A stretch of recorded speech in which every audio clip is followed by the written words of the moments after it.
whenever we are faced with the negative repercussions of a technology, which there are many, right? Paul Virilio said, when you invent the ship, you invent the shipwreck. So what did we do? Did we stop sailing ships? How come we don't hear about shipwrecks today? What do? We made ships better. And so that's exactly what we always do. We adapt our behaviors, but the solution is to fix these problems with more people getting into our field, more people improving the problems with the last generation of technology. Hey everyone, this is James Currier, and today we've got Nir Eyal with us. He is an author of 2 best-selling books. One is called Hooked, How to Build Habit-Forming Products, which came out in 2013, and also Indistractable, How to Control Your Attention and Choose Your Life, which came out in 2019. It's out right now. He's a former instructor at the Stanford GSB, and I've known him for a bunch of years. And Nir, it's great to have you on the show. Oh, thank you so much, James. Great to be here. Keep in mind that we have a very smart audience of early stage startup founders. Right? There's a lot to dig in here with how they can take your lessons and a product that apply it to their product thinking, how they need to update that thinking to be sure that things are going well for the long term, how you can apply your methods for focusing to reach peak productivity for their startup. So you talk about habit forming for people. You can talk about hooks in products. It's interesting. At NFX, for instance, we believe that speed is a startup's number one advantage. And so that's something that we would love people to have as a habit, is to get hooked on speed. It's a habit they can build about doing the thing that's faster, doing the thing that gets them more information more quickly. How could you model something like that? So instead of thinking about how do we model a web-based product or a mobile-based product, how do we create a habit for people to do something positive for themselves, like go fast? Yeah, so this is where definitions really matter. So if you'll indulge me for a minute, let's talk about what is a habit, because I think the term is widely misunderstood and misused. A habit, by definition, is an impulse to do a behavior with little or no conscious thought. So if a behavior is not something that you can do with little or no conscious thought, it will never become a habit. And I think there's a lot of misinformation out there. I think, we've kind of reached peak habits, so to speak. There's been a lot of books recently about habits, particularly in the personal self-help, personal development space. And it's become kind of the shorthand for, I need to do something that kind of sucks, but I don't want it to suck. So can you just make it into a habit? I really need to exercise. That's very important. I know, but I hate exercise. I'm going to turn it into a habit. I want to write that novel that I've been procrastinating on for years. I really don't like writing. So can I just build a writing habit? No, you can't, because by definition, a habit is a behavior done with little or no conscious thought. It's like saying, I'm going to go to the gym and I want to get stronger, but I don't want to stress myself. I don't want to have any difficulty lifting that weight. Well, deliberate practice, this whole idea of the 10,000 hour rule and all that, deliberate practice requires the opposite of a habit. It requires a ton of conscious thought. And so that's why I'm a little bit wary of making business processes that require thought, that require deliberation into habits, because by definition, they can't become habits unless they're done with little or no conscious thought. What they can become is a routine. A routine is a series of actions frequently repeated. That is something that you can routinize. You can make into a system, which not necessarily isn't really a habit. And you say, okay, well, big deal, Nir, whatever, just one term or the other, it doesn't matter. Actually, I think it does matter, because when people think they are starting a habit, and that behavior is by definition never going to become a habit. They read something on the internet that's 21 days to form a habit or 60 days to form a habit. Some kind of, none of that stuff is actually based by any good research, but whatever. They do it for those number of days. Then the behavior is still hard, right? It hasn't met that bar of being somehow effortless and easy that they expected. And so what do? Do they blame the guru's book they read about habits? No, they blame themselves. And they say, oh, there must be something wrong with me because it's not easy. So I must be broken somehow. So when you're getting going as a startup company, in order to get anyone to pay attention to a chaotic world, you have to develop ways to get and keep people's attention, to even have a business, to have a product, to make any impact on any people. Is that right? That's a big part of my second book, Indistractable, is being not every product has to be habit forming, but every product that needs a habit needs a hook. So lots of products that, I talk about this in the book, and as an angel investor, I disqualify many companies that will never form a habit. And the criteria for a product that will not form a habit, one, it has to actually satisfy a user need. This is not mind control. You can't get people to do something that they themselves don't want to do. It doesn't work that way. These techniques are good. They're not that good, right? You can't make people do something they don't want to do. So it has to provide real real lasting value, because people aren't idiots. If a product is not serving them, they'll look for alternatives or they'll stop using your product altogether. The second criteria is sufficient frequency. And this is a big one. This is probably the number one reason that I will not invest in a company or tell a company that I'm consulting with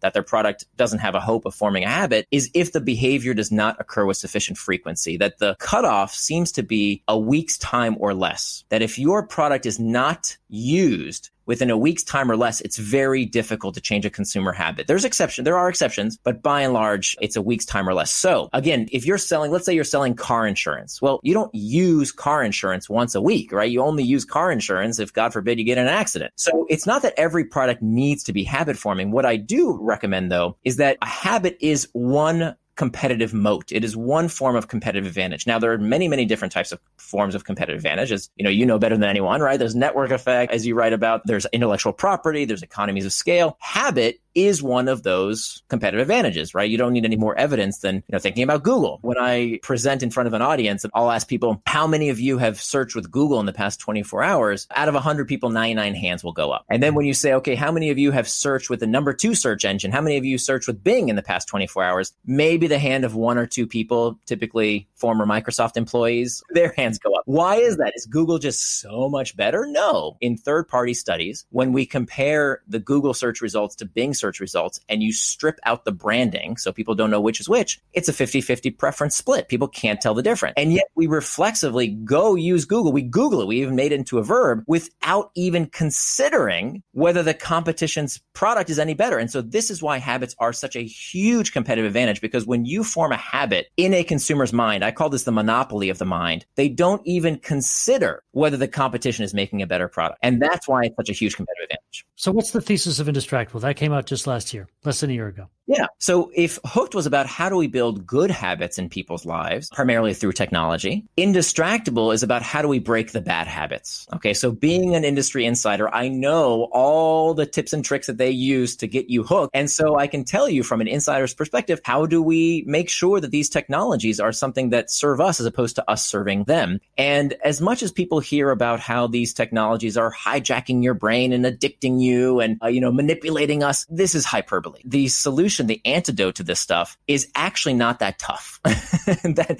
we really can put these distractions in their place if we know how. And so I wrote this book just like I wrote Hooked for myself. When I was looking for this book I couldn't find, I found that I was struggling with distraction. I've never been someone who has a lot of willpower, a lot of self-control. In fact, I used to be clinically obese. So even saying the word willpower gives me, gives me hives, because I never had much willpower growing up. And so the same thing happened with technology, that I would find that I would say I was going to do one thing. I would sit down on my desk and I was going to work on that big project or write that new blog post, and yet somehow I would do something else. And so you've developed a model for managing distraction. Can you walk me through that?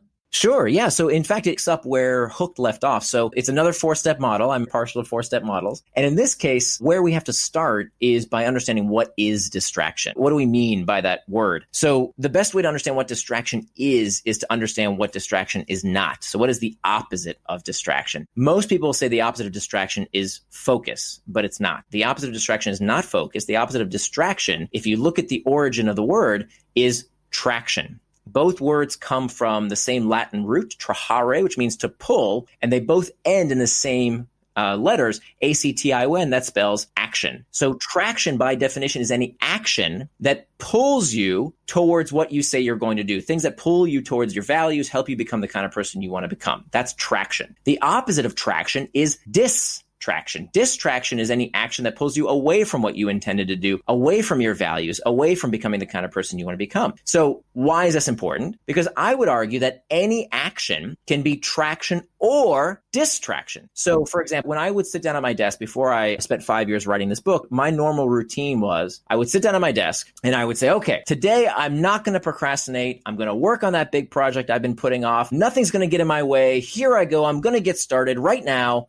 But first, let me just check some email, right? Yeah. First, let me just scroll those Slack channels real quick, or let me just do those to-dos on my to-do list. Those easy tasks, those fun things that I really kind of like doing, that I enjoy doing. And what I didn't realize is that is the most pernicious form of distraction, the distraction that tricks you into prioritizing the urgent rather than the important. That is the most pernicious form of distraction, because I would say to myself, well, because you're in action. So you're deceiving yourself because you're in action. exactly. Email is something I have to do, right? Isn't that part of my job? Yeah, I guess it is. But I would use those things that I wanted to do or didn't hate as much doing, as opposed to doing the things I said I had to do, like work on that difficult proposal or whatever the case might be that I kept procrastinating on. So any action can become a distraction if it's not what you plan to do with your time. And conversely, any action can be traction if that's what you plan to do. So unlike these chicken little tech critics telling us that technology is hijacking our brains, that it's addicting everyone, rubbish. It's BS. There's nothing wrong with going on Facebook. It's not mind control, people. It's not addicting everyone. Some people it addicts, but certainly doesn't addict everyone, not even close. The same way that, alcohol is highly addictive, but not everyone who has a glass of wine with dinner is an alcoholic. That's preposterous. So the same with social media. If you plan time in your day to go on YouTube, to go on Facebook, to go on Instagram, great, enjoy it, but do it on your schedule, not the tech company's schedule. So now, James, we have traction and we have distraction. Okay. You can think of it like a number line pointing to the right and to the left. Now, what prompts us to take these actions? Well, back to what I talked about in Hooked, we have those same external triggers and internal triggers. So external triggers, the pings, the dings, the rings, anything in our outside environment that leads us towards traction or distraction can serve us if they are helping us do what we said we were going to do. So I got an alarm on my phone that said, hey, it's time to talk to James. We're going to have this conversation. Great. That's what I plan to do. That external trigger was serving me. But when I was with my daughter a few years ago and I would constantly check my phone, despite the fact that I said I was going to spend quality time with someone I love very much, well, now that was a distraction. That was leading me away from what I plan to do. So it's about, is the external trigger serving you, or are you serving the external trigger? But as bad as those external triggers, think the external triggers are the source of the problem. One of my big revelations with this book and the 5 years of research is that what I discovered was that the external triggers are not the leading cause of distraction. Okay. Those are not the leading cause. The number one cause of distraction is not what is happening outside of us, but rather distraction begins from within. So it's all about those internal triggers. That is the source of the vast majority of our distraction. Boredom, uncertainty, fatigue, loneliness, anxiety, stress. We seek escape from that discomfort. And so that is the first step to becoming indistractable, is doing what I call mastering the internal triggers, having a system in place so that you don't need to expend a lot of willpower. You don't need a lot of self-control. You have a methodology for dealing with those uncomfortable states so that you can put them in their place. So that's step number one, is mastering the internal triggers. Now we're just going to go around those 4 steps. Step number 2 is make time for traction. The vast majority of people don't keep any sort of a calendar. Maybe they keep a to-do list, which, by the way, we can talk about why to-do lists are probably the worst thing you can do for your personal productivity. So we have to make time for traction in our day. The third step is to hack back the external triggers, right? If we know that these technologies are hacking our attention, clearly they are. So is, all media hacks our attention. Why can't we hack back? Of course we can hack back. And so I show you how to do that with your technology, with meetings. Oh my God, how distracting are meetings these days, right? How do we make sure that meetings aren't distracting? Or, for example, our kids, right? You're trying to work from home. What about if it's your kids that are the source of distraction, not your phone? I tell you exactly how to hack back those distractions. And then finally, the last step is to prevent distraction with pacts. And so this is where we have a firewall against distraction. The last line of defense is we can make what we call a pre-commitment device. We can use one of these pre-commitment devices to help us stay on track when we say we will. And so it's really about using these 4 steps in concert: master internal triggers, make time for traction, hack back external triggers, and prevent distraction with pacts. That's how we become indistractable. You've said that our instinct is to claim we don't have enough time in the day to get everything we want done, but that's not really true. Is indistractability the same as time management, or how is it different? So I like to say that time management is pain management. This is why I wrote this book. When I have a problem in my life, I think through it, and usually I can figure it out. And then if I can't, then I'll talk to some friends about it. And then usually we can figure it out by that point. And then if we still can't figure out the problem, then I'll go read every book on the topic. And that's what I did with this problem of distraction. I read all the books that tell you to go on a digital detox and throw away your phone and time manage this and time manage that. And none of them dealt with the deeper psychology around why we don't do what we said we're going to do. And by the way, James, this is not a new problem. Plato, the Greek philosopher 2,500 years ago, talked about akrasia, the tendency to do things against our better interest. This is not something that the iPhone and Facebook created in our lives. We have always been easily distracted. And so we have to go back to the root causes of why we get distracted. So the benefit of this methodology is that you will live your life according to what you say is important to you. Right? That whatever your values are and whatever you want to do with your time. If you want to play video games, wonderful. If you want to do crossword puzzles, no problem. I'm not one of these people who says, oh, video games are morally inferior to watching football or Fox News on TV. No, anything you want to do with your time is fine. What I want to help people do is to live their life and spend their time with intent according to their values. And so you're saying that time management is pain management. And so a lot of this stuff is just hooey because it's not dealing with the underlying need to procrastinate, need to do things that you haven't intended to do, and that it's actually your communication with yourself and your pact with yourself, if you will, that is got to be the guiding light. And these techniques help you to do that. And then the time management becomes a lot easier because you're on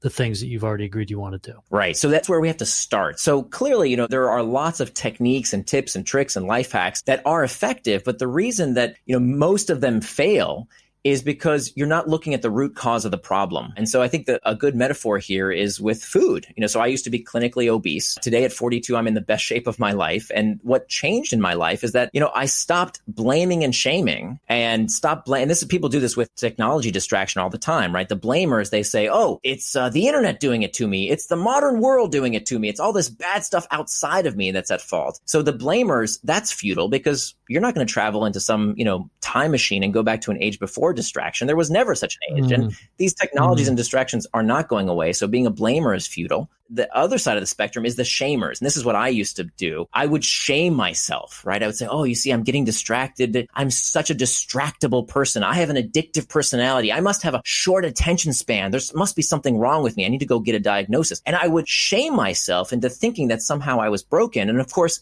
that's not helpful either because, procrastination and distraction is not a character flaw. There's nothing wrong with you. It's simply that you don't have the skills to deal with these distractions in a healthier manner. And so we don't want to be blamers. We don't want to be shamers. We want to be what's called claimers. Claimers claim responsibility not for how they feel. This is a very popular misconception. You cannot control how you feel. You cannot control these urges. All you can control is how you respond to those urges, to those sensations, to those internal triggers, hence the term responsibility. So, for example, when you feel the urge to sneeze, right? You don't control that urge to sneeze, just like you don't control the urge to go check your phone. What you can control is what you will do with that discomfort. Do you sneeze all over everyone and get them sick? Or do you take out a tissue and cover your face? Because that's the responsible thing to do. So what we have to do when it comes to time management is to learn how to deal with that discomfort. Just like I had to learn that the reason I was overeating and I was clinically obese wasn't because food was delicious.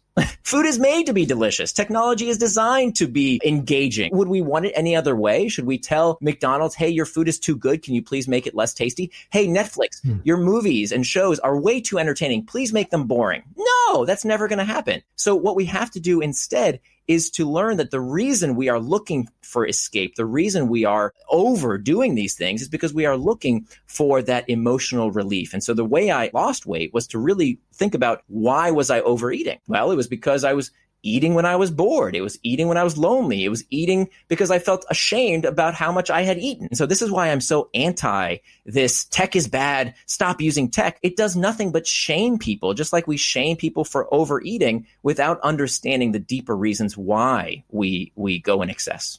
I get it. And, for startup founders, they're sort of required to be supreme multitaskers, right? The joke is that you go from being CEO to being the janitor in 5 minutes. Do you think that kind of multitasking prevents them from focusing or hitting traction or? Yeah, so I've been a founder twice now, and it's not a fun job, I have to tell you. It's a very, very difficult job. And what I always tell folks that I consider investing in their company, and I just, speaking with different startup founders, I say that the CEO's only job, you only have one job, and that job is to prioritize. That's really all you do. You just are a professional prioritizer. Everything else is detail. The problem is that the vast majority of people who want to be startup founders, they make no time in their day for their key responsibility. They are so busy doing what we call reactive work. There are two types of work. We have reactive work and reflective work. Reactive work is reacting to the emails, reacting to the Slack notifications, reacting to the phone calls. And many people, funny enough, very comfortable doing that all day because thinking is hard work, right? Reflecting requires, the brain is a cognitive miser. We don't like to spend energy thinking. So many people don't do it. If you want a huge competitive advantage, in the startup ecosystem, here's the trick. Here's the magic formula. Make time to think in your day, because you cannot do the planning, the strategic thinking, the prioritizing if you are constantly distracted. So this goes back to step 2 of how to become indistractable, making time for traction in your day. Even if it's 30 minutes, 45 minutes, an hour, if you can book that time in your day to spend time thinking, you will be doing something that almost nobody else in your industry is doing. I guarantee it. Nobody is thinking in your industry. Odds are they're not making that time to think. That's right. I mean, most founders are very tightly scheduled, right? Down to the 15-minute mark. And that rigor you're saying isn't necessarily helping them with focus because it's not getting them to the right priorities. Time boxing technique, I think, can be very, very helpful. In fact, in my interviews with folks that the people who were indistractable that I learned from, they all use this time boxing technique rather than the to-do list technique. The to-do list technique is horrible for many reasons, but we can go into that. But the time boxing technique has been shown in literally thousands of peer-reviewed studies to be very, very effective. But it's about how we schedule that time. Are you constantly going from one meeting to the next and not actually doing work, right? Doing the hard thinking. I know many of your listeners are engineers. Engineers, your entire day almost needs to be spent doing reflective work. That the number one cause of bugs in a program are interruptions, right? Distractions that take you out of that concentration mode. So an engineer is probably spending the vast majority of their day with that reflective work time that you can only do without distraction. So it's really about how you spend that time. And this time boxing thing, how does that work? Yeah, so time boxing uses a technique that psychologists call making an implementation intention, which is a fancy way of saying planning out what you're going to do and when you're going to do it, right? So that's planning out your entire day according to your values. And so this is what I call turning your values into time. So I walk people through how to make sure that you can live out your values by first understanding, well, what are values? Values are attributes of the person you want to become. And so what we have to ask ourselves is, how would the person I want to become spend their time? Right? Many of us talk a good game. We say, oh, what are your values? Oh, I value my health. I value my relationships. I value my family. But do you have that time in your schedule? Or is it something that you give the scraps and leftovers of your time to those things that you say you profess that you value? So it's really about being intentional about here's how I want to spend my time, including the fun stuff, right? If you want to spend time playing video games, I mentioned, great, but put that time in your schedule so that you know it's coming. So that's what time boxing is all about. Now, the beauty of it, that technique's been around for a very, very long time. I didn't invent it. What I tried to push this field forward around is this idea of doing a schedule sync. And I think this is something that the founders listening will really appreciate. One of the big problems that people have is that employees and managers have very little understanding about how they are spending their time. And this causes a lot of problems because when we use this to-do list methodology of, well, here's my list of things, here's my backlog, here's all the things I'm going to do, whether it's a to-do list or on a Kanban or whatever, and we just throw it over the wall and say, hey, do all this stuff, we have no conception of how long that stuff takes. And so this is part of why the to-do list is so horrible. And it's not that keeping a list of the things you have to get done is a bad thing. It's running your life on a to-do list, right? If you wake up in the morning and look at your to-do list rather than your schedule, you're doing it wrong. Because what you will do when you look at the to-do list is you'll do the easy stuff, you'll do the fun stuff, you won't do the important hard stuff. And so what I recommend doing is when you make a time box calendar, and I give you the tools on exactly how to do that, I can give you a link for the show notes. I built a tool that anyone can use to do this for free. Basically, what you're going to do is you're going to make time for all the things that are important to you in your day. Take care of yourself, taking care of your relationships, and of course, taking care of your work. And then what you're going to do is you're going to sit down with your manager, you're going to sit down with your boss, and you're going to show your boss, here's how I'm going to spend my workday. Okay, and you do this once a week. On Monday mornings, it takes 10 to 15 minutes. It takes almost no time, and it will change your life because what you're going to do, you're going to show that schedule to your manager, right? You're going to show them how you're going to spend that time.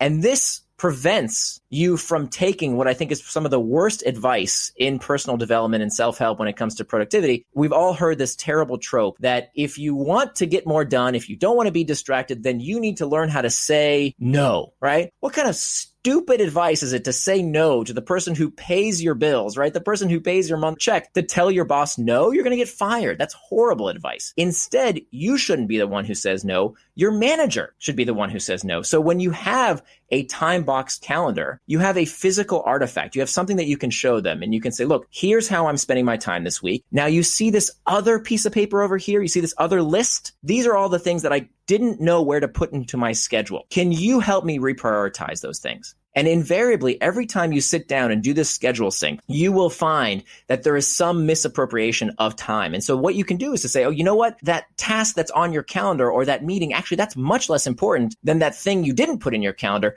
Let's flip-flop those around. And the reason managers love this is that now they have exposure into, hey, how are you spending your time exactly? And employees love it because they know they're working on the right stuff as opposed to getting a surprise later on that, hey, all that time you spent working on that task was actually much less important than this other task. So that's what schedule syncing is all about. Got it. And can you hire for this skill of indistractability? I mean, are there some tells when you're interviewing people, or anyone can learn this? Anyone can learn this. This is a very quick read. It's available on Audible. You can get it anywhere. It's a methodology that I made for people who are easily distracted. I mean, I really did write the book in short little chapters that anyone can read and implement right away. As an expert in this whole area, I mean, you've written one book called Hooked, one called Indistractable. Is there some product building methodology that you might put forward these days for tech founders that bring both of those lessons together? I think the biggest lesson that we have to remember is that we ultimately do have to create value. That I think that there's this narrative that's gone almost too far. You know, when I started teaching behavioral design, I had to convince people that this stuff works, right? Because people would say, well, we'll just build the best product and that's enough, right? If you build a better mousetrap, then the world will beat a path to your door. And I don't think that's true. I've never thought that's true because the best product doesn't necessarily win. I mean, you've been in the Valley for a very long time. You've seen probably all kinds of products that were the best technology that didn't capture the market because they didn't create user habits. Creating the best product is table stakes. It's really about capturing the monopoly of the mind. That's what a product needs to have to keep users coming back. So I think that, you know, it used to be I had to convince people that that was something important. Today, I don't really have to convince people of that anymore. Now I have to kind of convince people the other direction, that I think the pendulum has swung too far now, that people think, oh my gosh, if I put in gamification and variable rewards, then my app will be incredibly addictive. Well, is it okay if I addict people? Look, you're not going to addict people,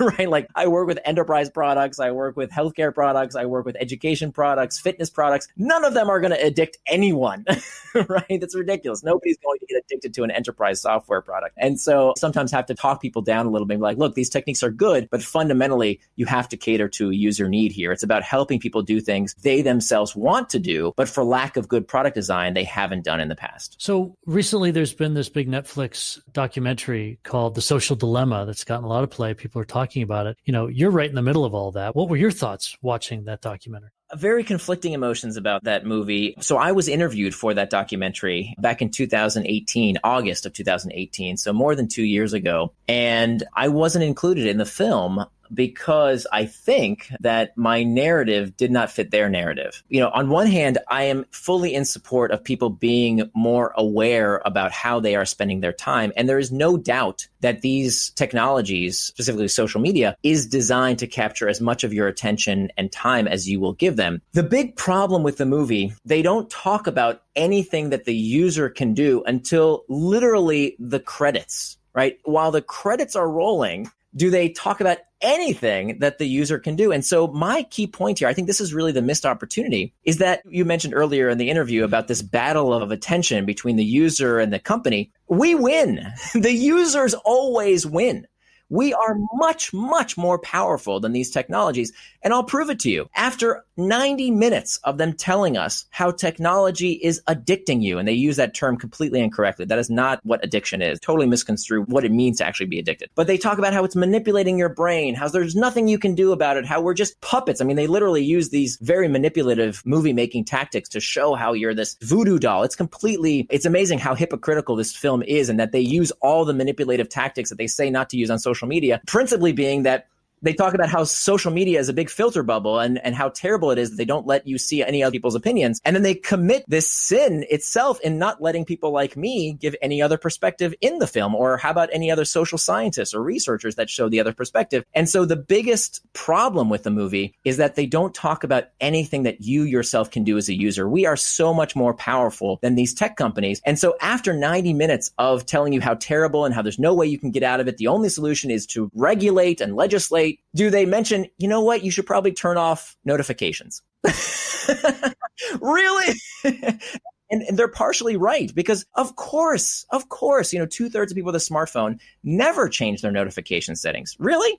Can we complain that technology is addicting us, is hijacking our brain, when you haven't even taken 5 minutes to turn off those stupid notifications that you're constantly getting from these apps? Of course we're more powerful. There's nothing Zuckerberg can do to reach back in your phone and turn on notifications. Of course not. So that's what I think was the biggest missed opportunity and why they didn't include me in the film. Because when you tell people the truth that, look, are there things we can do legislatively? Probably. Yeah. Are there changes that can be made with these companies? Of course. But the film was made 2 years ago. They don't talk about all the things the tech companies have done, like hired over 35,000 content moderators, banned political advertising on Twitter. They don't talk about that. That would have not been a very fun narrative to hear that, oh, wait a minute, we can actually do something about this in an afternoon. The good news is that our species always does the same thing. Whenever we are faced with the negative repercussions of a technology, which there are many, right? Paul Virilio said, when you invent the ship, you invent the shipwreck. So what did we do? Did we stop sailing ships? How come we don't hear about shipwrecks today? What do? We made ships better. And so that's exactly what we always do. We adapt and we adopt. We adapt our behaviors, right? And this is what Indistractable is all about, is asking ourselves, why would we wait? Why would we wait for the geniuses in Washington to do something about the problem?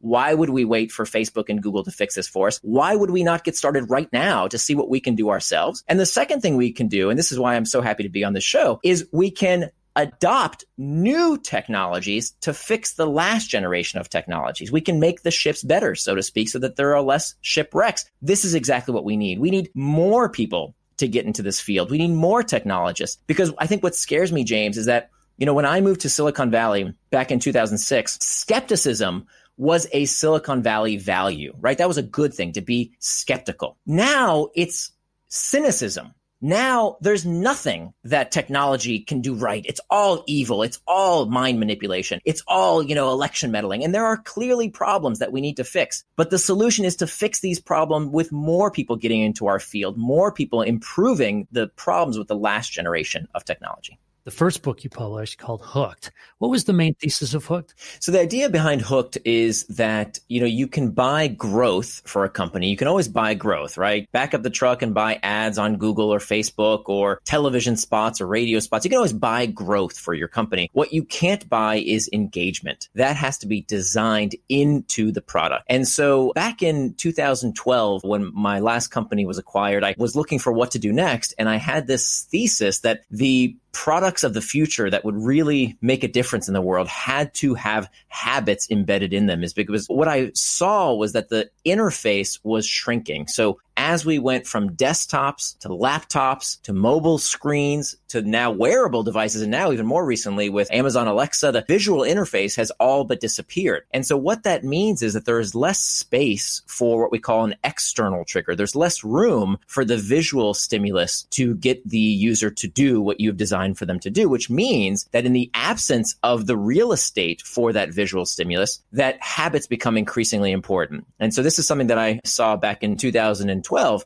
and thought, if I'm going to start another business, I have got to figure out how to make that business into a habit, because if you're on the third screen on someone's phone, or, if you take the auditory interface like Amazon Alexa, if you don't remember to ask for that specific skill, you don't exist, right? Your company might as well not exist if your customer doesn't remember to use the product. So how do you create those habits? So I looked and I couldn't find any book on how to build habit-forming products. So I decided to write about it. And I didn't intend to write a book. I just started blogging about it at my blog, nirandfar.com. And then I got an email from a professor of mine at Stanford. And he said, I really like your framework. What do you think about teaching a class together? And so he invited me to, he kind of gave me carte blanche to design this class. And then I moved over to the Hasso-Plattner Institute of Design at Stanford and started teaching there. And then that became my first book, Hooked, How to Build Habit-Forming Products. And it was really meant for me, right? I was looking to figure out what are the design patterns behind a product that becomes a habit. And thankfully, at that time, I had a lot of friends in Silicon Valley who were at many of these companies who are really the masters of consumer behavior and behavioral design. So I had friends at Twitter and Facebook and WhatsApp and Slack and,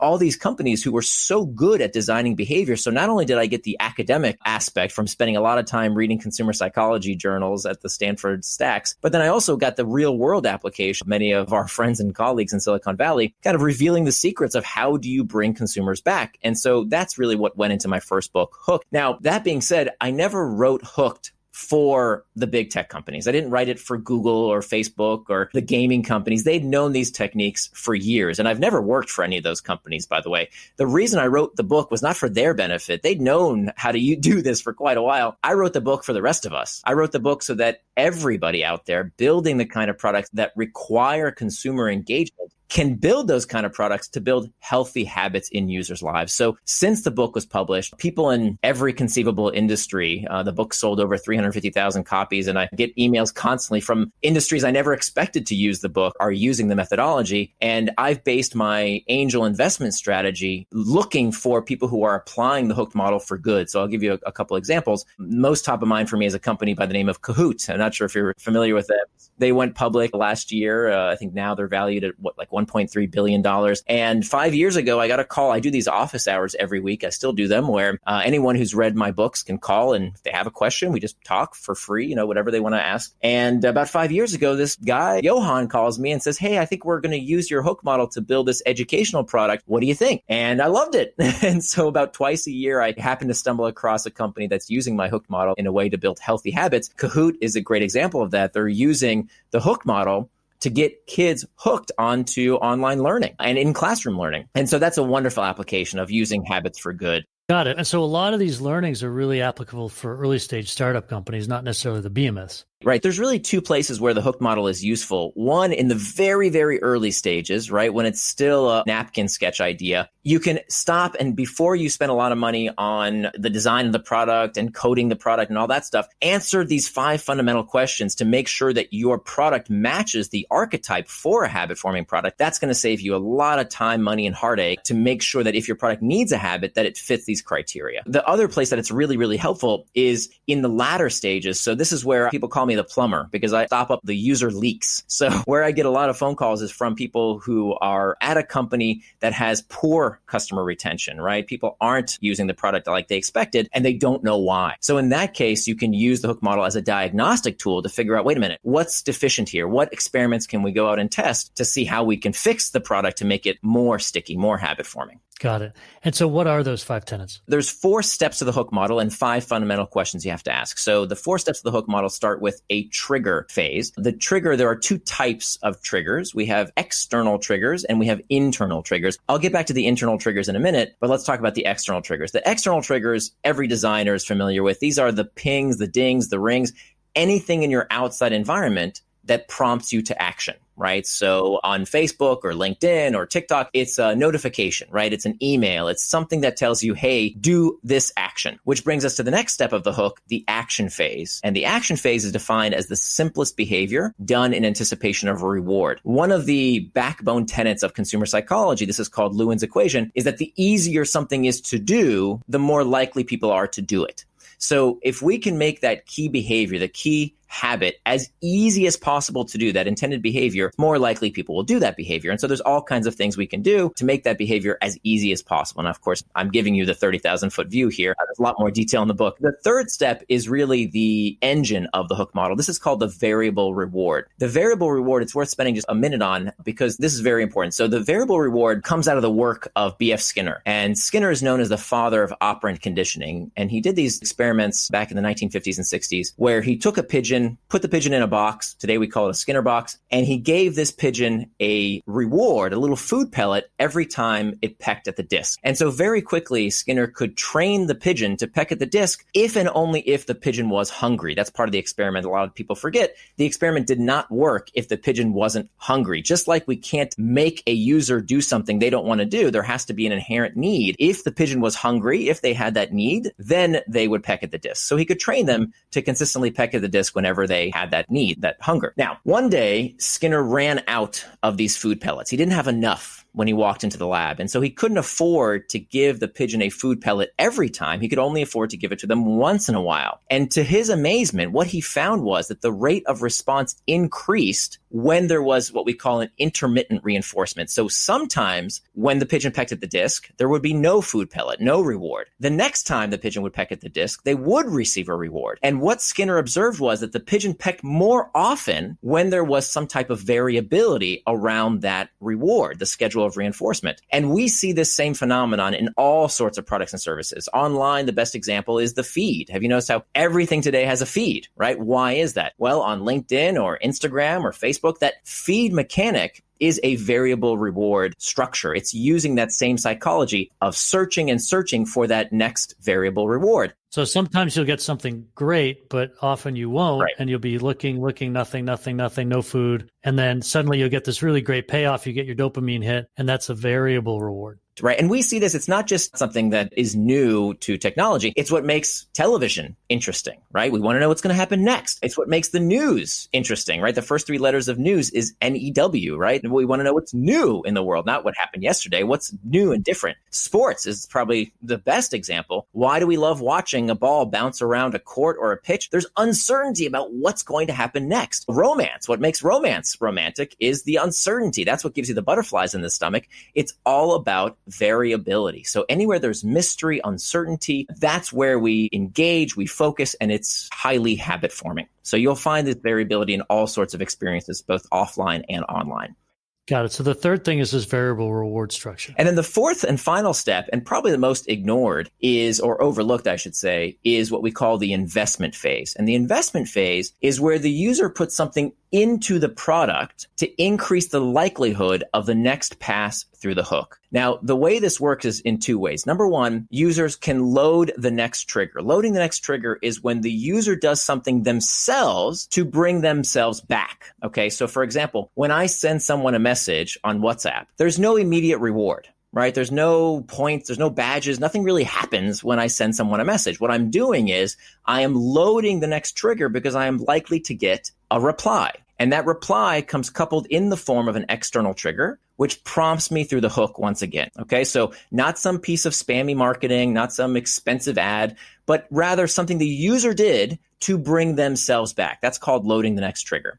The second part, the second way that investments increase the likelihood of the next pass, which is even more important, is what I call stored value. Stored value is really a revolutionary concept in the history of manufacturing because, before, to change a product was very expensive, right? Henry Ford is quoted as saying you can have any color of Model T as long as it's black. Why? Because it was really difficult for him to retool his shop and make different color cars back then. Well, today, when it comes to these interactive products, we are changing them on the fly for each and every user. It's a product of one, because of this concept of stored value. So the more data, the more content, the more followers, the more reputation you accrue on a platform, the stickier it becomes, the more you invest in it, the more value is stored in that product. And so unlike things made out of atoms in the real world that depreciate with use, that lose value with wear and tear, habit-forming products appreciate with use. They get better and better the more we use them because of the investment the user is putting into the product. So that through successive cycles through the hook, eventually the product does not even require that external trigger at all. Eventually, I remember I said this in the very beginning when I started walking through the model, we start to rely on what's called the internal trigger. The internal trigger is an uncomfortable emotional state that we seek to escape from. So with all of the products we use, everything we use, online, offline, the only reason we use any product, in fact, the only reason we do anything in life,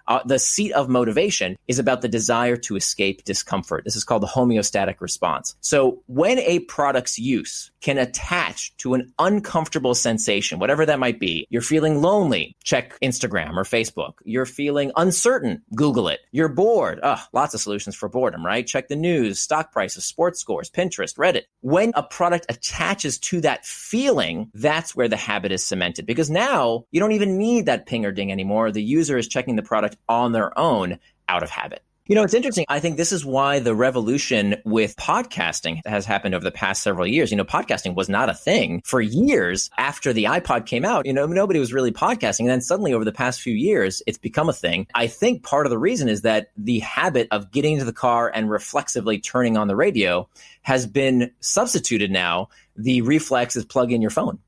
Got it. When you look at tech companies, what are they getting wrong? Yeah, I will say that A few years ago, the biggest myth was that these tech companies, the tech behemoths, they somehow got lucky, right? That Zuckerberg, he just got lucky.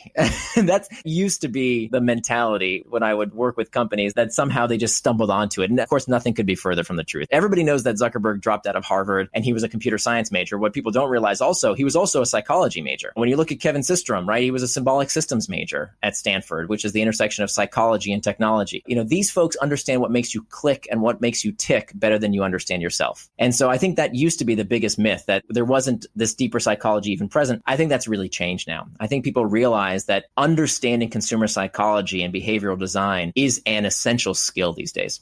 You're working with startups now. And so what do you help them with? So there's two categories. One is my consulting work. I've been doing for years now, where a company will call me. Typically, it's a company that has VC funding already, and they don't know how to improve retention and engagement. And so I'll work with them on improving some aspect of their hook model. And then they go off and test it. And then we discuss those tests, those changes, and see how we can continue to improve engagement and retention and form those habits. And then once in a while, I'll find a very early stage company that I think is promising and has the opportunity to use the hook model for good. And that's where I'll personally invest. Well, Nir, this has been great to chat with you, man. I always love hearing your thoughts, and congratulations on both your books and where you are right now.